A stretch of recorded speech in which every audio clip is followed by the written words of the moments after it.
Oggi il nostro piccolo problema si è iniziato stamattina.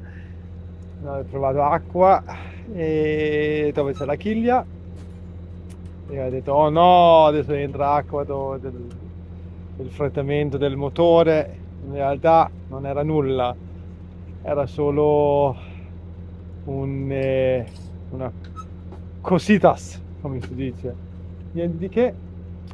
E quando io ero là tutto incazzato di quello, è passato il regista americano del Woodstock. Stasera si spera di vedere il film Woodstock, è stato anche un film premiato, è una persona molto carina con la moglie giovane, due vecchie hippies, e lui era tutto contento perché lui vedeva tipo oh c'è altri due hippies. Comunque a parte di quello, noi abbiamo chiamato il nostro grande amico, fantastico meccanico Pelle, perché è successa un'altra cosa. Quando noi stavamo partendo e stavamo facendo la chiusa, il spia dell'elettricità ha cominciato a fare beep. In quel punto noi è tornato indietro. Spento il motore, si è smesso di fare beep. Quando erano le chiuse è iniziato a fare beep di nuovo e adesso si è fatto smettere di fare beep e ha parlato con Pelle.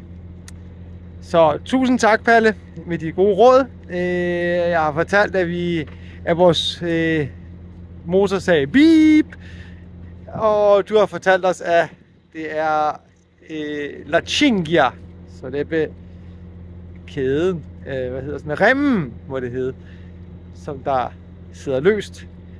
Così più tardi noi devo provare a stringere la cinghia e in quel punto Palle ha detto molto probabile problema risolto, perché la batteria si carica Vitaminer.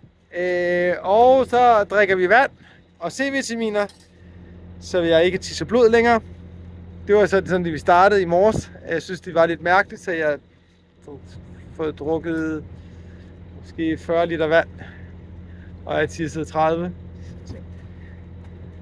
Una cosa, dopo l'altra. È un po' in danese, è un po' in italiano per il onore di nostro amico Palle.